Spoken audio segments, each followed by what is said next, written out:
Right. And your title, CIO of the UGI Corporation. Right. Perfect.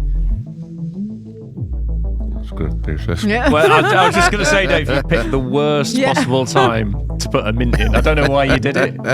As you can see, we're very professional, John. We like. We like to uphold the standards.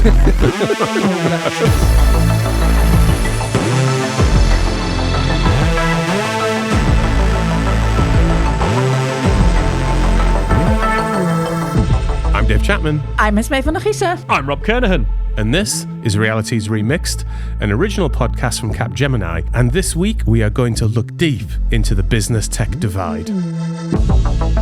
And coming up later in the show, we're going to talk to John Koerwer, who's the CIO of UGI Corporation, about some of the things that he has done to manage and grow a healthy and constructive conversation between tech and the business. If you want to jump straight to that conversation and get straight into John's commentary, there's a TLDR in the show notes, so you can find out for these shows going forward at what point you might want to jump to. In the meantime, we're going to explore that subject a little bit. But before I get to that, ready to look into the biz-tech divide, Esmee? Yes, because it's huge. It's like a chasm. Generally is, isn't it? And sometimes the people around the chasm know the chasm's there, and sometimes they don't know the chasm's there. So a lot of people fall into the chasm, and then we never see them again. You know what it reminds Lost. me of? You know that bit on Indiana Jones and the Last Crusade?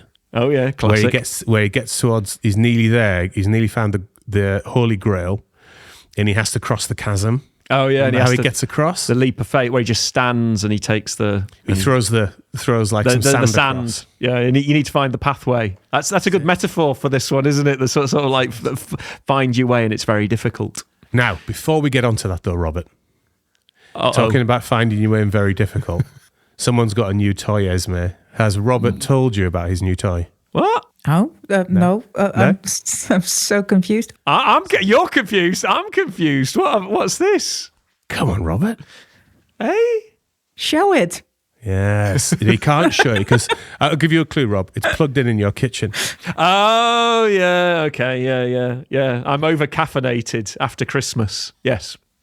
I've got into the whole coffee thing and now I'm obsessed. Have you been down the coffee rabbit hole, Esmee?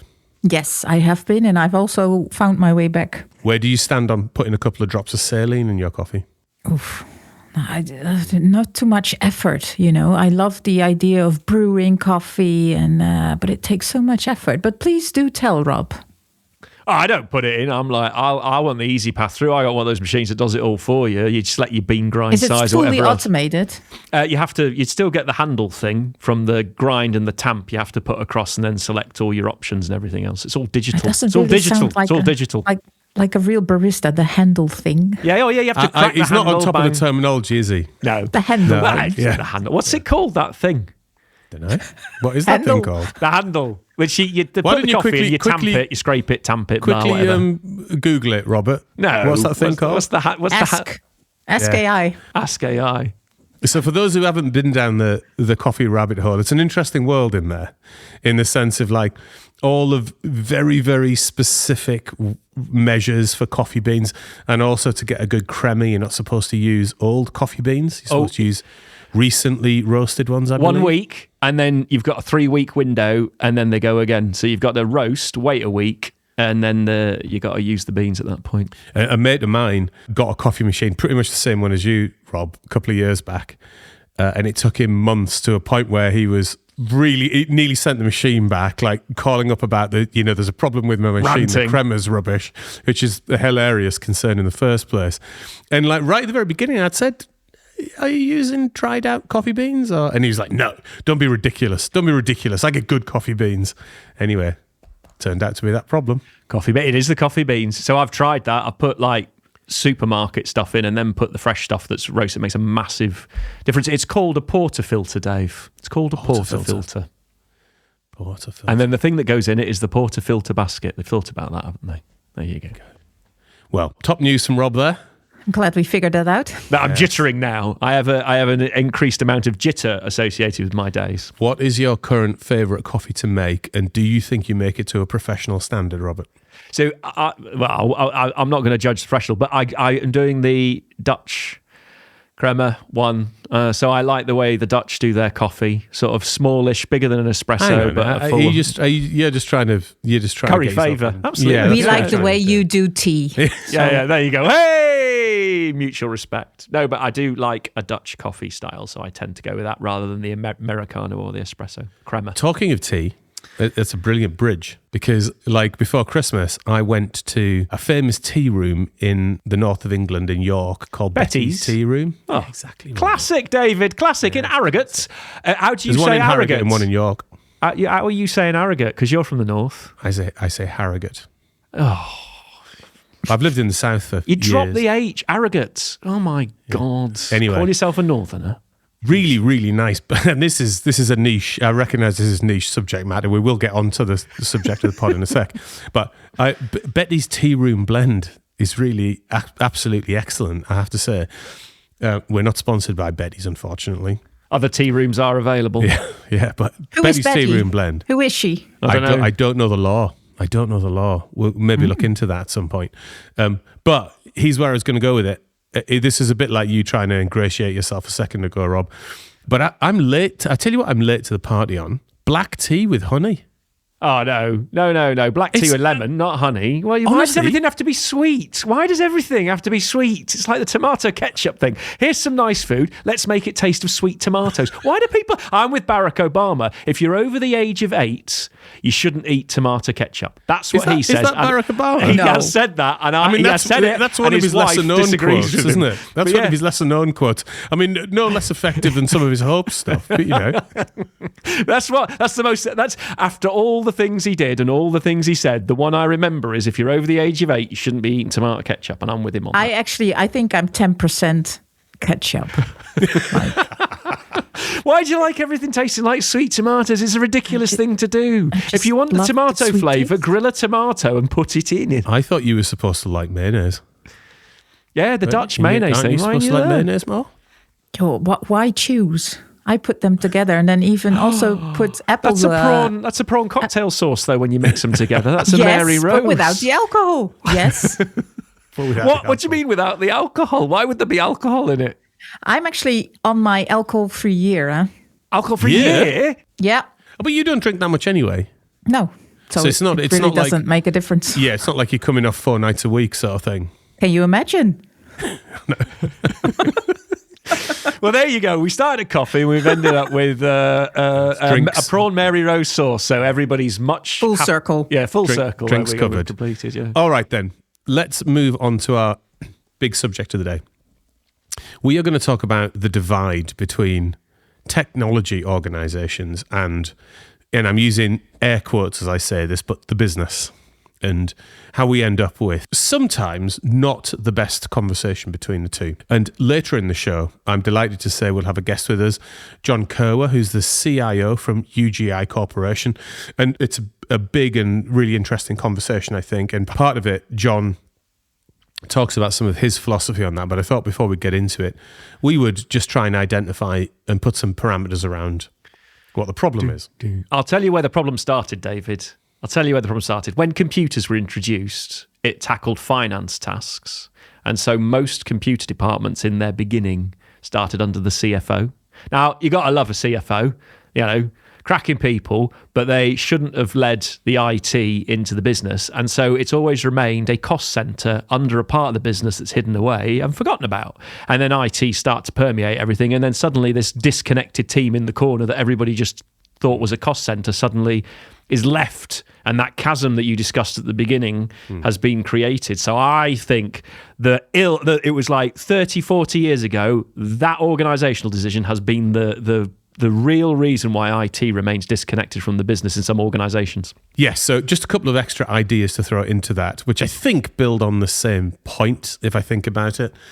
I think there's the managing for efficiency aspect and the over-consolidation of IT. So seeing IT, you're right. So quite often in the remit of the CFO, seen through a financial lens, seen through a cost center lens, and therefore managed into a position where the predominant conversation in IT was around cost and trying to be efficient with the delivery of technology. And there was a movement that went on at probably post-millennium, maybe a little later, but certainly post-millennium, where IT, as you to the point you made, Rob, was spreading throughout organizations, becoming more and more part of it. It shifted, didn't it, from being a tool that was being used for word processing and spreadsheets and maybe some ERP, into being the center of how a lot of business actually functions. And the organizational construct, which started in the way that you described, never really caught up to that shift. Yeah, that's very fair. So it remained a cost center, remained efficiency focused, but most businesses, all businesses do not work without technology integration, information or operational. So you've got to, it should be different, but we've never broken free of that constraint, I think.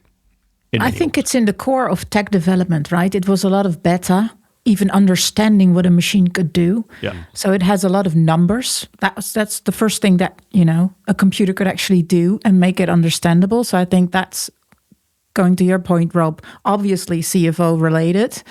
And then the usability increased. And I think more and more people from a customer experience point of view actually understand what tech could possibly do. And that helps it move towards other applications, moving it more towards business.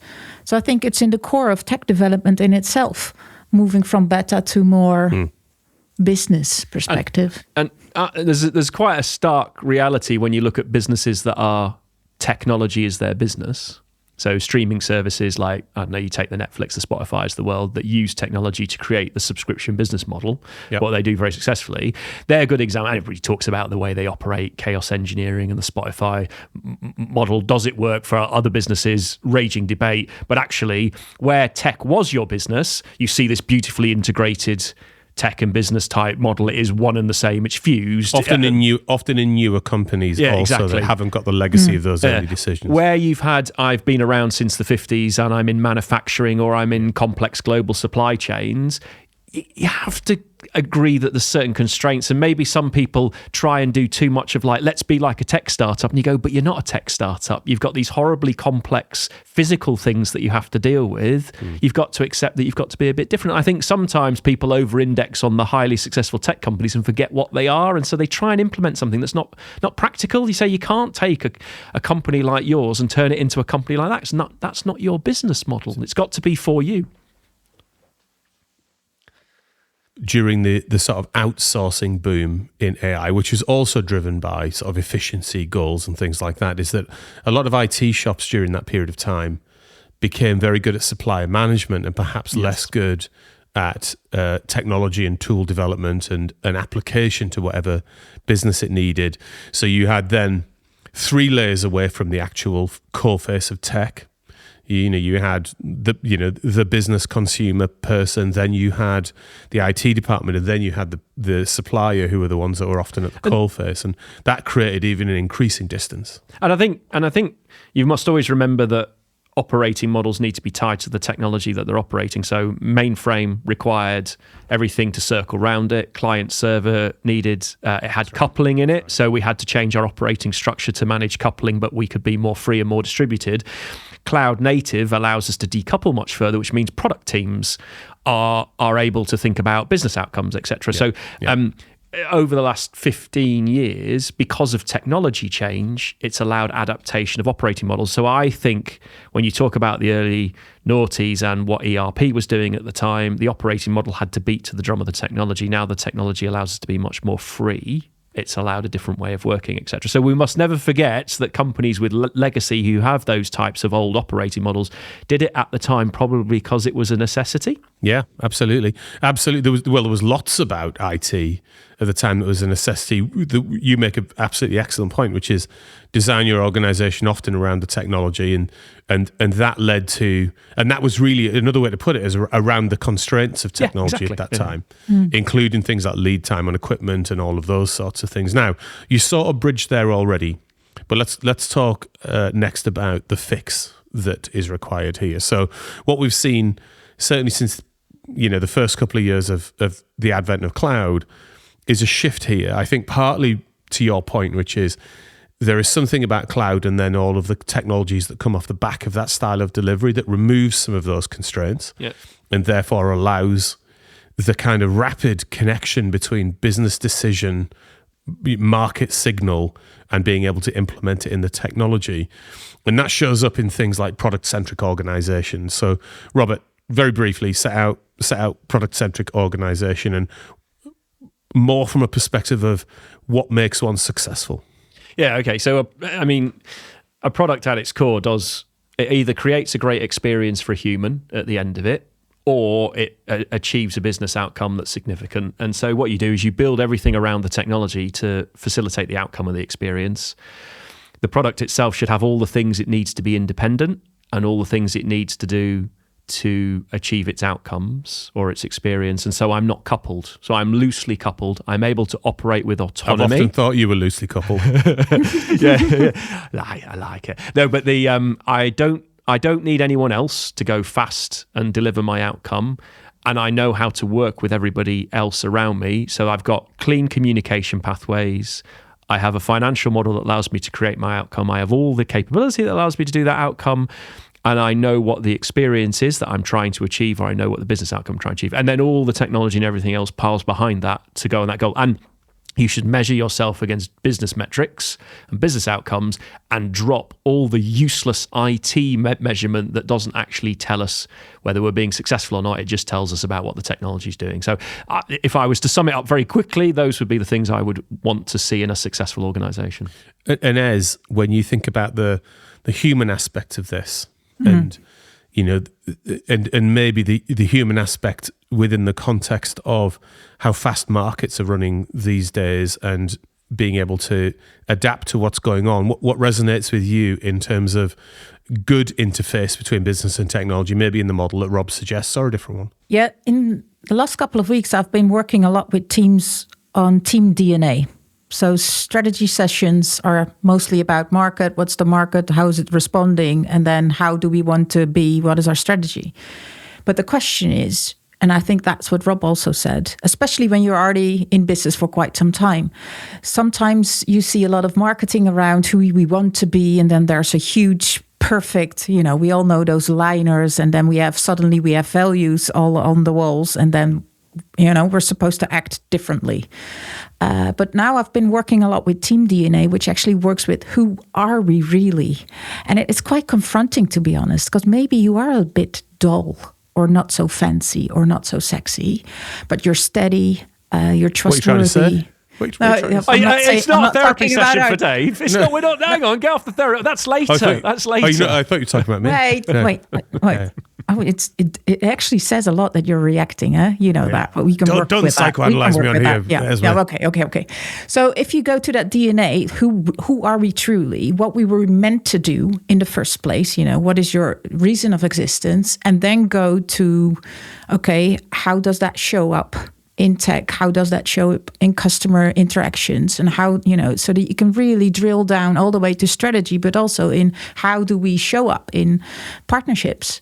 And how do we show up in conversations with our clients? But especially it's not that sexy. It's very mind-blowing what happens in a room. And people also, at some point, they actually feel, okay, thank God we don't have to act differently. And at the same time, they walk out of the room like, oh, maybe we're not that cool. The other thing that occurs to me a bit when it comes down to the human aspect of what we're talking about, it's simply, it literally can sometimes be, are you friends with them? Do you know what concerns, your kind of colleagues? Do you know? So therefore, if that's across a tech business divide, if you're sitting on the tech side and really the interactions you're having with your business colleagues are in meeting rooms around spreadsheets or being talked to, and you haven't done a coffee or a conversation about, whatever box set you're churning through at the moment, or, a dinner, and you've got to know them and you've got to know what is challenging them. How can you really help them? Oh, that's quite difficult if you have a huge company. Then you have a lot of dinners. So that's why also, if you have Hi, that Rob. DNA. Hello, I'm into that one. How many dinners do I have to have? Let's just get through that number Well, first. there's Italian wine. Ooh, hello. So what you would like to have is like sort of a, something that connects us all and that we all understand how IT is contributing or tech and how business is contributing. And obviously you would love to be in fusion teams. They're both in the same team, not so much the Chinese wall between them. And you see that more and more often, those fusion teams. I agree with you, and I think that is ultimately the real way forward. If you're in an organization really where, to Rob's point earlier, tech is not central, though even, most organizations have got a tremendous amount of tech in just how they run. But if you've got an organization where it's leveraging tech for the services or the products that it builds for its own consumers or customers, then I think fusion makes a great deal of sense. But it's a radical shift in an organization. Now, on that note, let's go to our conversation with John Koerwer, who's going to share with us some of his perspectives on what he has done in organizations to create the right conversation at the meeting point of tech and business. And also, he's going to talk about digital transformation in the energy sector.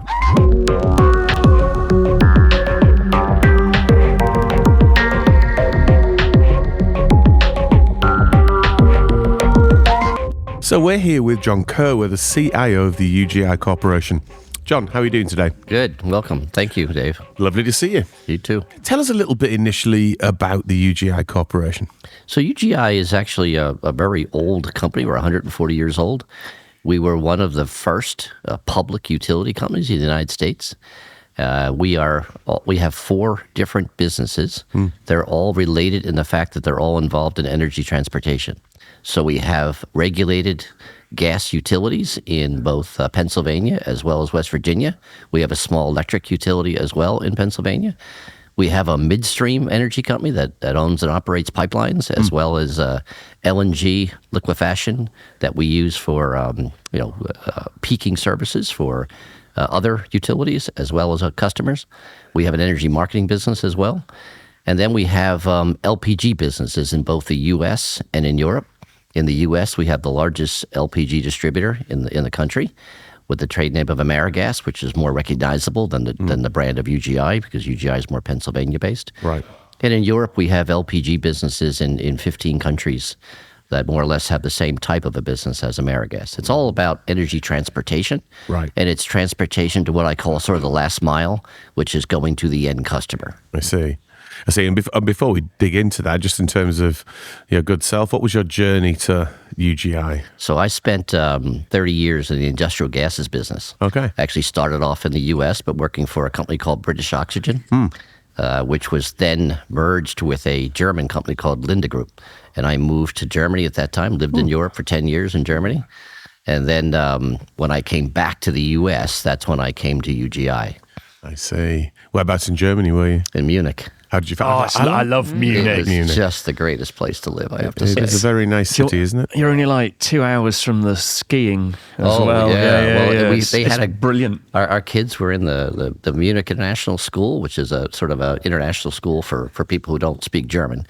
And they had a program called Ski Saturdays. And every Saturday you take your kids, and they started in kindergarten. And they went by themselves. You didn't go with them. They put them on a bus. The teachers from the school were actually on the bus as well, and they had ski instructors that would meet them, and they went to a different ski resort in Austria every weekend, always in Austria. And you had the same ski instructors each week, so they moved from different places. So once you met the ski instructor, it was consistent. Every week. Every week we did it in winter. Weekend. But you must say you bet your kids are fantastic at They skiing are. now. My word, that's a lot of skiing. Incredible skiers, because they progress through a progression to the point that they get to racing quality. Yeah. Then they would start over and move into snowboards. So it's incredible. And have you always been in the IT or the tech side of organizations? Actually, no. I started out as an engineer. I was a mechanical engineer coming out of college, and I worked for a large architectural engineering firm. In fact, building petrochemical plants. In fact, the very first project that I worked on when I got out of school was to build the city of Basra in Iraq, which is a large petrochemical plant. Right. But we had to build the whole city as well because it was in the middle of nowhere. We had to build schools. We had to bring over, I remember shipping taxis and buses over on ships to build this whole town. And then you had to overbuy because there was no way to make sure you had enough to build it. So whatever we didn't use, we buried in the desert. Right. So if you dig under the city of Basra, you'll find all kinds of piping and taxis and everything we didn't need. And how and why did you transition over to That's digital? a great question. So when I started, there was no computers. I mean, I didn't have a PC at my desk. The best computing power I had was my TI-59 programmable calculator. Right. In fact, I remember programming the bolt stress for a high-pressure hydrogen system in Ohio on a calculator, Right, because that's all right. you could do it.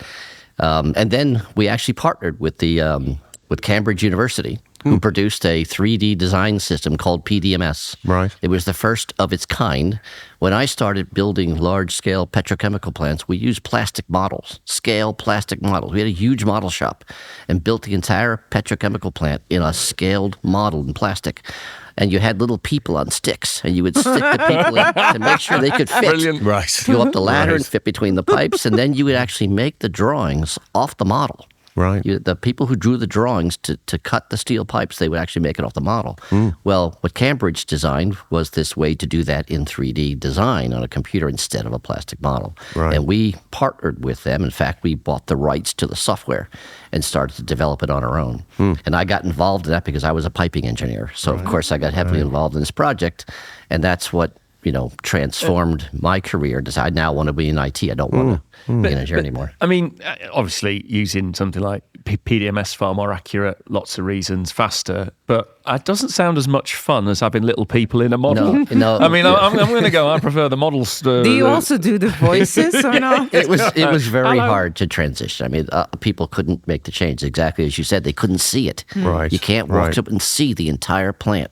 I'm sure you've gone into big customers and you see they have a little 3D model of some plant they're building because it's like a showpiece. Well, that was the way we built everything. And everybody loved to look at that model. And it was a hard transition for people to get away from that model because in those days, those 3D screens, you couldn't see much. You were seeing one little slice and you couldn't see much. You had to then produce the drawings, which were also not easy to produce. It wasn't like, okay, just like today, you print me a drawing. No, the creation of a drawing of a slice of that model would take hours to actually get it from that slice into a printed drawing. So it wasn't so easy to make different prescriptives. When you had a plastic bottle, you could just move around the table and look at any angle you wanted instantly. So it did take a while to transition. And around when was this? Are we talking the 80s? We're talking 1984. Yeah, right. So it is the early 80s, you're right. Right, Yeah. right. So, I remember. I started my journey in about 86, 87, something like that. So not a million miles away. I was going to say 76 for you, Dave. Very good. Very good. So then I transitioned into IT, but I focused mostly on engineering IT. And in fact, I was hired into what was then BOC. And the reason why they hired me is because I had this engineering and IT background. And they were building a new global division of their company focusing on semiconductors. Because what many people don't know is how many gases are actually used in the production of a semiconductor chip. Right. There's like 30, 40 different gases actually required to make a chip. And the lifeblood of a semiconductor plant is nitrogen.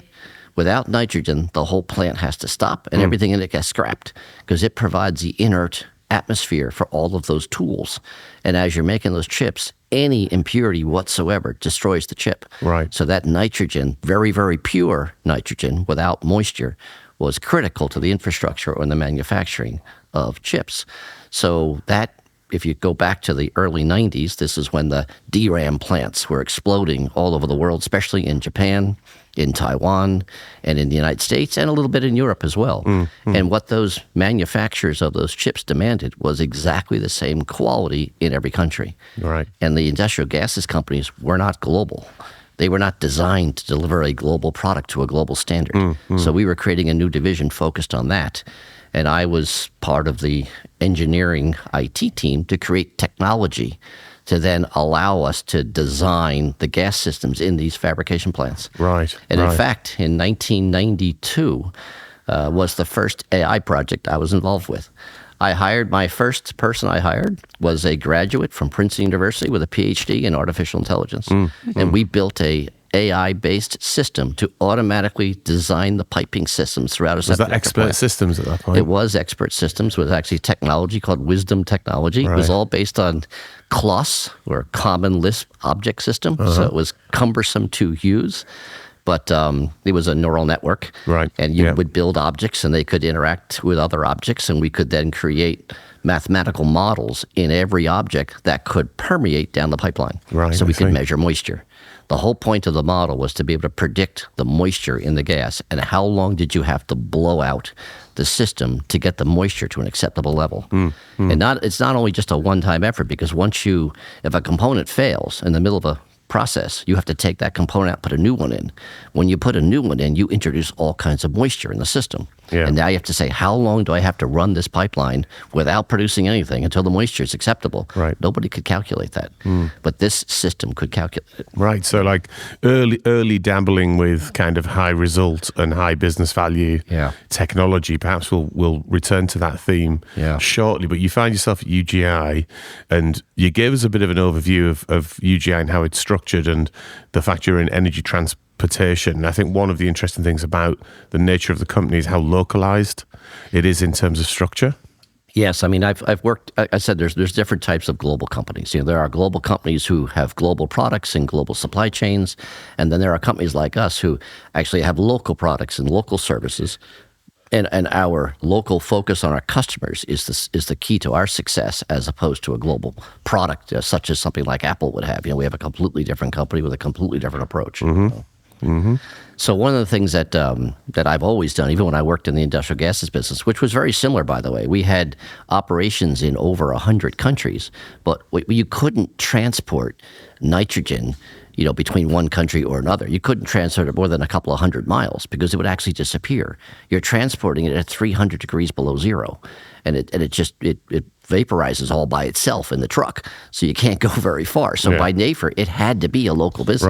Right. So I was used to the concept of a global company and a global brand, but very, very local services and local products, because that was the only way you could do it. Energy transportation is similar to that, and the cost of transportation prohibits you from having a global supply and shipping it all over the place. Right. The transportation costs get too high, so you have to operate locally, close to your customers. This is a thing I discovered recently, which was they have to do the same with potatoes because they're really heavy.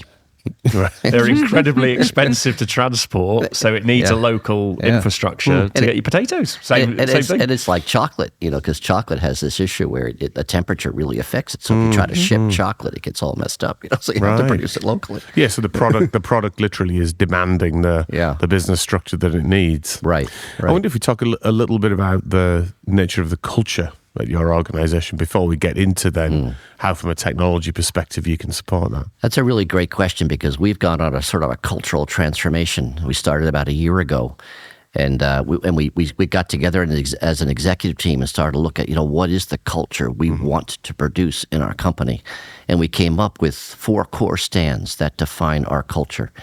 And if I go through those stands, the first one is that everything and everyone is always safe, because safety is the most important thing in our business. It's that way in any energy business. It is we are transporting a dangerous material. These are liquid trucks that you take a turn too fast, and just the liquid in the truck can make the truck flip over. So I mean, it's safety is the most important stand we have in our company. And then the second stand we have is that every customer matters, because we are very customer focused in our company, and our customers are all local. We don't have large global customers. Right. And so all of them are local. We have millions of customers, and it's all about customer service. So every customer that we have matters. Our third standard is about our employees. We want our employees to thrive. So it's like our employees matter as well. We want them to thrive at our company. And then our last stand is about making sure we secure a sustainable future. And that not only does that reflect the fact that we are in the energy business, and of course, everyone in the energy business has to partake somehow in the energy transition, which is different in different parts of the world, but we also want to make sure we secure our financial future. As I said, we're a 140-year-old company who has had to change its stripes over the years and change its mix of business over the years many times. In fact, it's a little-known fact that our company, UGI, which is an energy company today, used to have a construction arm, and we built 30th Street Station in Philadelphia, which is the main train station in Philadelphia, still stands stands today. Is that right? As well as the Franklin Institute, two kind of landmark buildings that we built as part of a division we no longer have. That's many years ago. So we have changed over the years. How hard was it to get to those 4 stances? Because we all know those sessions it's okay, we're going to start with white papers, and before you know it, you got 7 values on on the walls, and then that's that. But how did that work for you? No, it's a great question. So we've also created. We've actually launched a process within our company called breakthrough thinking or breakthrough outcomes, and we have now deployed it, so to speak, to the top 300 or 400 people within our company. And it has made a tremendous difference because our company history is that we have very separate companies who are used to operating very separately, and they rarely ever interact with each other. And we kind of forced that interaction with this whole breakthrough outcome approach, which has made a tremendous impact on everyone's interactability in their cooperation with each other, their collaboration. We've opened up so many people to so many ideas. And we have, as an executive team, we go through the same process ourselves. And every single month we meet for an entire day and focus on breakthrough outcomes, breakthrough thinking. And as part of those sessions, we have created these 4 stands. And you're right, it didn't happen in an hour. It happened through the course of 2 full-day meetings to come up with our mission, our vision, and these 4 stands. And just trying to get the words right. You're right. Yeah, you go through a lot of work to have the smallest number of words that we come up with that conveys the message. So that makes it easy for everyone to now understand, to latch onto. And it's come to the point where you hear so many people using those phrases. And everything you do, you say, okay, if it doesn't try to promote one of our 4 stands, why are we doing it? Right. Is it really that important? If it doesn't promote or enhance one of those 4 stands, why are we doing this? And the breakthrough thinking approach, how long has that been active in your organization? And do you see visible results of it driving innovation? Yeah, so this is now the 11th month because we started in January of last year. Right. And we do see results without a doubt. And the biggest result I see is just in the behavior change of people. Because you sit in meetings and everyone now challenges each other. Is that really the best outcome? Is that the best idea? Would you call that a breakthrough? Not everything has to be a breakthrough, of course. But you'd say, okay, if you have your goals for the year, which of these goals are considered a breakthrough? Could you go a little bit extra mile here? Could you think a little bit more? Could you go out of the box a bit more and remove those boundaries? What are the boundaries that's preventing it from being a breakthrough? I was about to go to that exact sort of place. Is it completely unconstrained? Yes, I mean, the thinking is. Yeah. Of course, in practicality, when you want to go do something, you have to look at constraints. But we try to have people completely remove constraints. It's a great point you bring up because we actually use this concept of the reality table and the table it's not reality. Right. And so you're talking about the reality. Forget the reality and talk about if there are no boundaries, there are no constraints. That's really cool. I like that. It doesn't mean we're going to end up doing it, but make sure you have no constraints when you're talking about where you're trying to go. Fundamentally believe that is the right way to do strategy.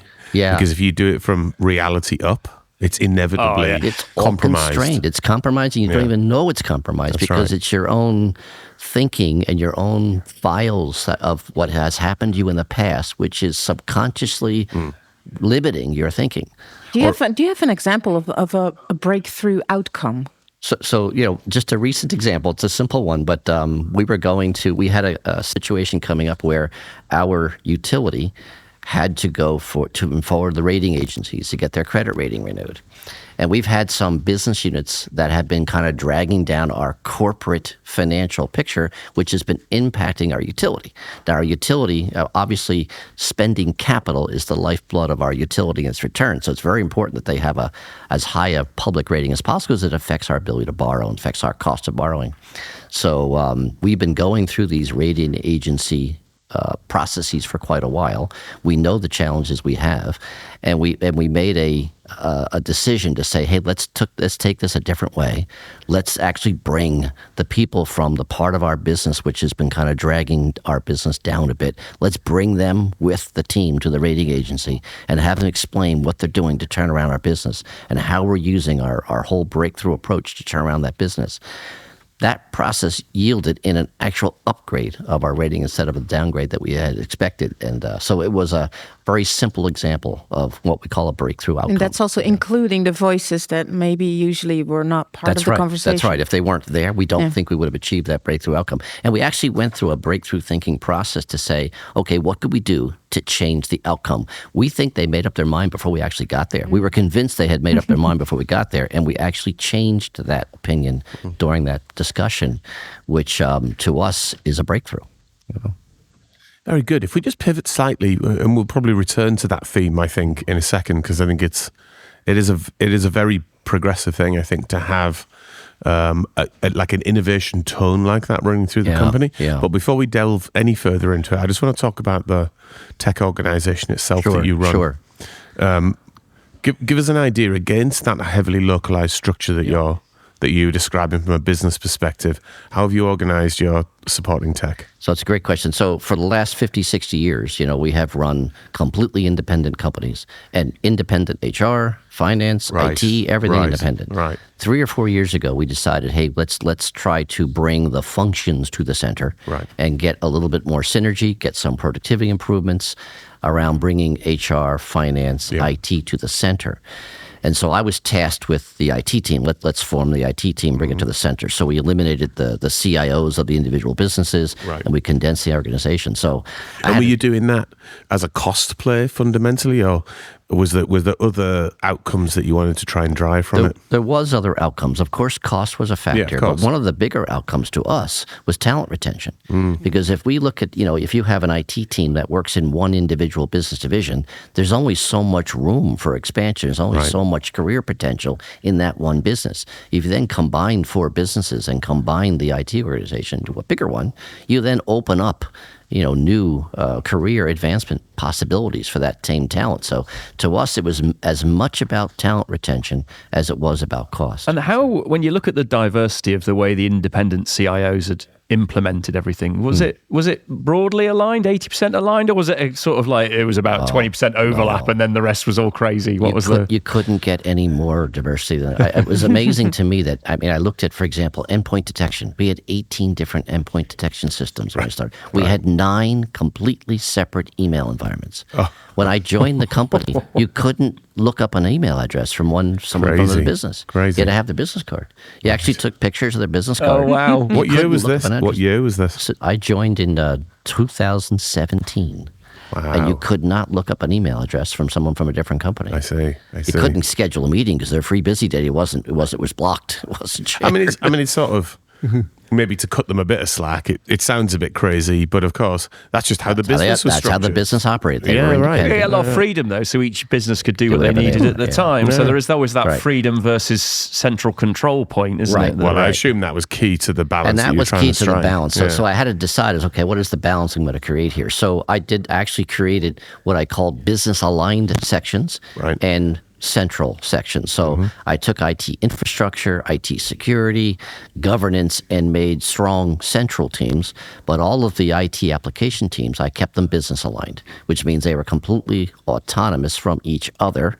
They're independent. There's really no overlap. And they focused, because the IT portfolio, the application portfolios, there was virtually no overlap between businesses. They were all very different. And we kept those teams separate. The other thing I did, even the teams that I made central, I left the people where they were in their businesses. So out of the entire IT organization, less than 5% actually sits in the center. That's actually a member of the corporate entity. The other 95% are all stayed members of their businesses. And my theory was I wanted them to be as close as they possibly could to our customers, to our business customers. I wanted them to eat lunch in the same canteen. I want them to be able to hear the same stories, to share in the same struggles that our business struggled with. I didn't want them in a sort of ivory tower. That's Rob's favorite type of building. There's so much in that. I think, first of all, that stance is entirely validated by the industry's move to things like product teams, which is calling for sort of business and technology teams to be blended. It also appears to me, just kind of having worked in IT for similar amounts to you, like the last 30 years or so, that IT had over-centralized. It had become over-focused on cost. Yes. No intimacy was there in it. Yeah. Intimacy wasn't even a question. It was a series of transactional orders that were being taken, and therefore, of course, immensely frustrating to businesses. So I think the approach you took is very much where the rest of the industry is now, catching you up a little bit. Yeah. But where I was going with this was that I wonder how much your early career influenced your decision making. Oh, that's a great question, because it influenced it a lot, because I went through a similar process twice in my early career, because when I worked for BOC and later for Linda, we were hundreds of businesses because they were all country-based, and they all remain country-based, but we were building a global IT organization. And I saw the ill effects of too much centralization clearly, and that influenced how I did it the second time, and that influenced even more when I did it the third time at UGI. I went even further into we're not going to bring these teams together, because I've seen it fail twice now. I'm not doing it the third time. It just fundamentally doesn't work when you separate the application teams in particular. They're the teams that are delivering the business functionality that's going to make the business run. That team needs to sit with the business. Yeah, and when you create a prioritizing agenda for those teams, exactly right. That's reflective of an IT organization versus reflective of what the business needs that's to a do. great point, because we don't have one project prioritization list, for example. We have one in every business. They're all separate. And there's another thing there about the markets getting the level of service they need. So if you have a big dominant market, the central team tend to respond to its requirements. If you've got a small burgeoning market, they often are left as noise in the background, and they don't get what they need, but actually that might be where your growth is going to come from. So the way you service a market, it doesn't work when you've got different sizes. That can be a big thing as well. I also think it stifles innovation, because innovation often happens where you're close to the market you're working in.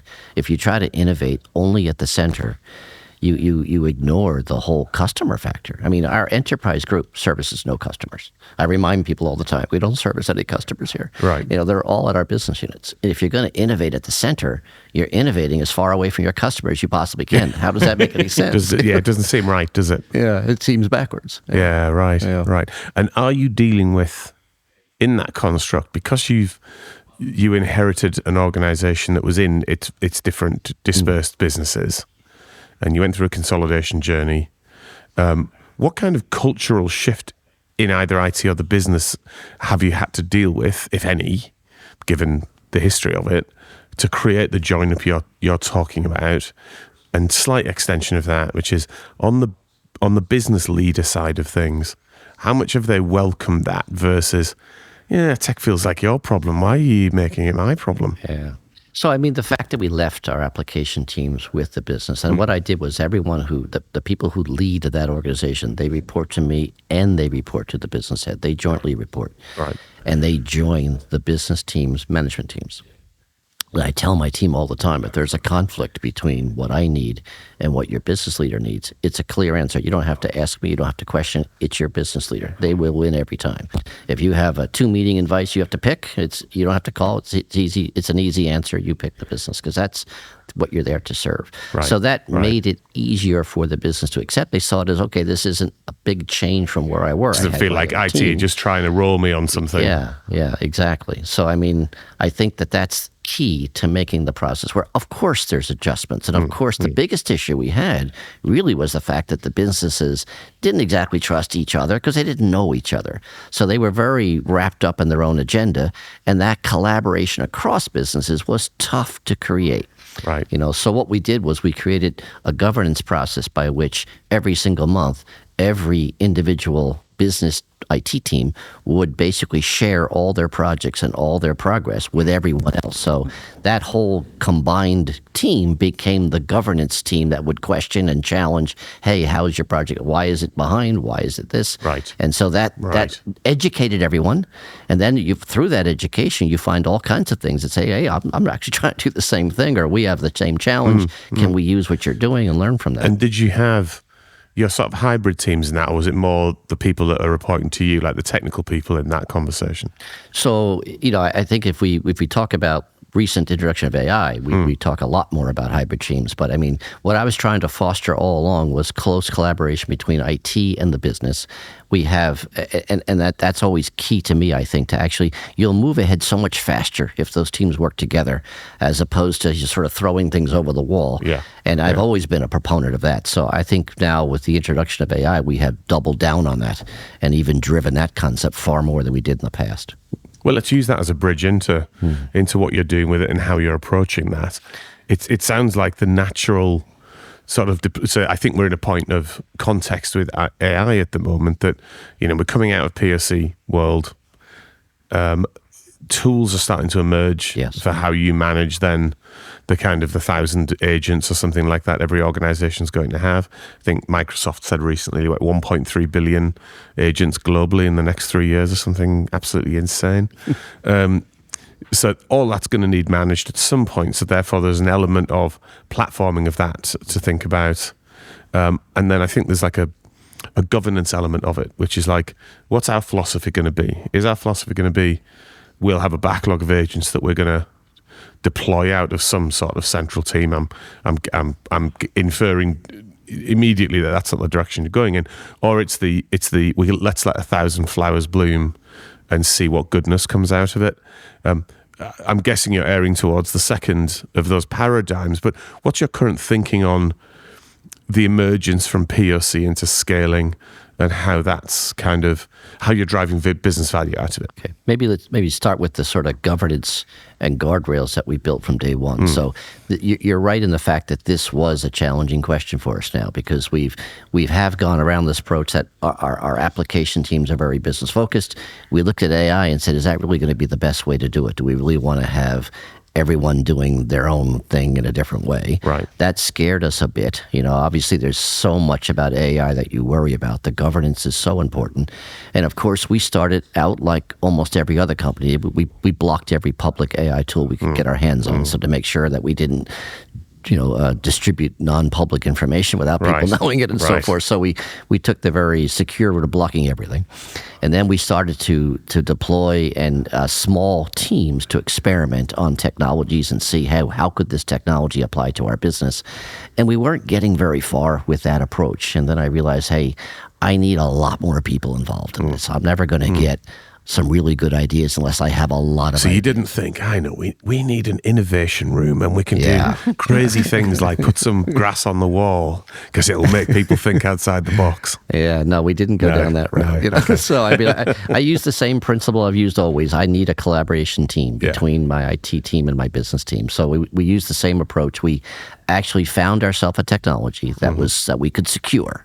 So we secured it that we had our own confidential container that was at the UGI level. And then we actually have confidential containers down at the project and person level. Right. So we take the risk out of it. You can play with whatever you want. There's no risk of this information leaving our environment. We took all the shackles off for people that we basically permitted to use the technology. Right. And how wide were you trying to push the guardrails? Like one of the things that I often observed in the years of like early to mid years of digital transformation, when you would get in different industries to yours, you would get challenger bank like scenarios where there'd be some sort of challenger bank coming in. A traditional bank would then go, right, we'll create a separate business unit that's unencumbered with the pain of the main business and let it go. And therefore, I'm changing the financial framework, how the delegation works, maybe even how regulation applies to that. Yeah. So, that size of business, I'm removing all legacy constraints from business cases, for example. Did you manage to get it that far? Did you feel like it needed to go that far? No, we didn't. I mean, we actually did. There were some scenarios where we actually had that thought process. We played with the idea of, hey, is it better that we create another company to actually compete with ourselves, maybe even cannibalize our business someday? Does that make sense? Change the brand. We've thought of all those things. Right. We haven't done that. Still might happen, but we haven't done that. But going back to guardrails, I mean, one of the things that we had to decide was this: how much global and how much local. Right. And what the decision we made was all of the technology choices that we would make were going to be at the global level. And we have a architecture review board process already installed. All of the technology that we introduce in the infrastructure. What kind of lag does that? Oh, I knew you were going to go there. Yeah. Dave, have you managed to get it down to 6 months, John? So we only used it for things that were affecting our global environment. So we kept it to infrastructure and security. We didn't use it for applications within our businesses. They had their own architecture process in each business unit. Did you let the business leaders manage their own position on risk? So in the business teams, yes. But of course, risk is globally tracked as well. We have a large list, mostly focused on security, which these days covers like every aspect of IT. There's virtually no part of IT that doesn't touch on security. So the risk profile, the risk register is quite large. But we have that risk register cut by business unit and by risk. So every business unit has a slice, because it could be slightly different, especially around the legacy application risk. That is different in every business unit because they all have a different portfolio of legacy applications.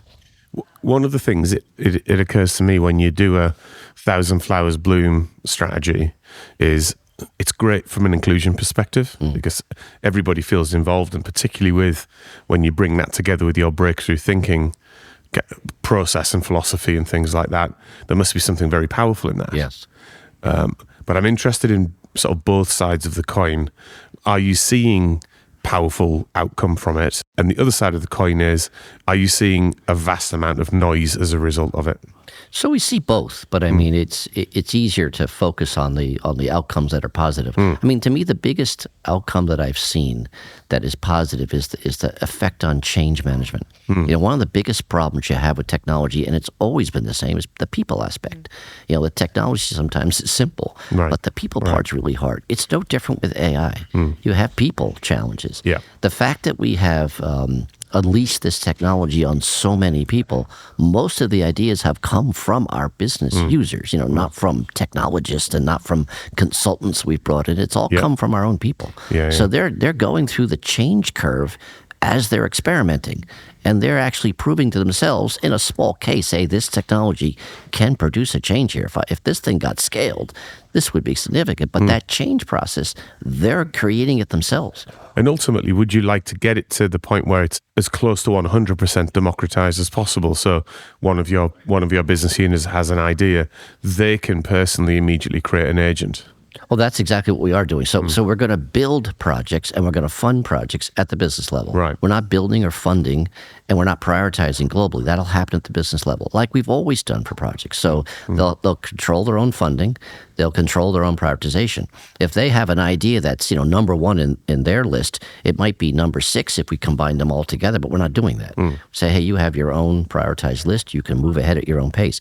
We want to dictate what technology you use and maybe what partner you use to build it if you can't build it in-house. Right. But as far as the prioritization and the speed at which, it's the speed at which your own business wants to operate. And that was important to us to make to come up with a solution where we didn't encumber any business, but we had enough control and governance where we didn't have, a zoo at the end of the day of technology mix. That's something we didn't want to have. And have you done anything with, not created here mindset? So by that I mean the outcome of that might mean you get like a tremendous amount of duplication. So you might get 30 of the same thing.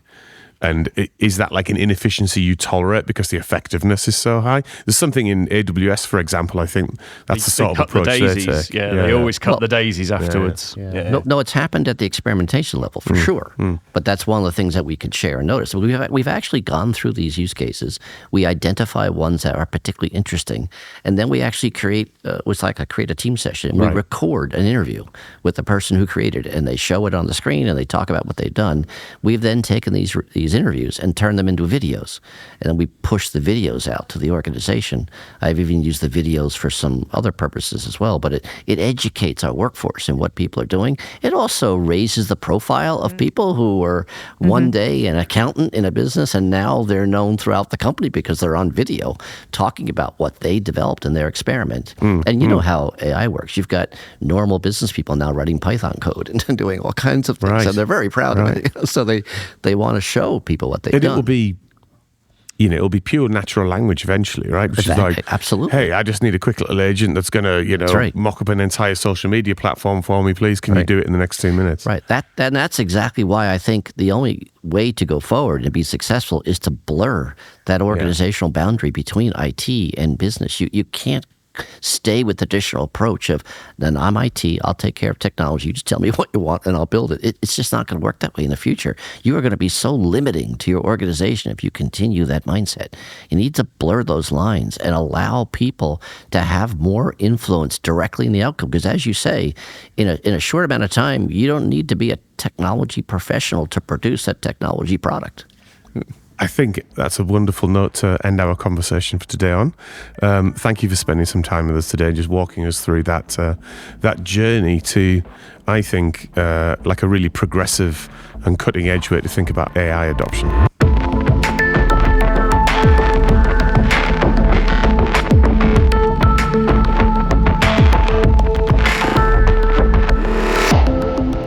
Now, we end every episode of this podcast by asking our guests what they're excited about doing next. That could be you've got an exciting thing coming up this weekend in your personal life, like a great restaurant that you're going to go to, or it could be something in your professional life. So, John, what are you excited about doing next? Well, maybe as opposed to talk about doing next, I like to do what I did last night. Because last night I went to see an immersive show.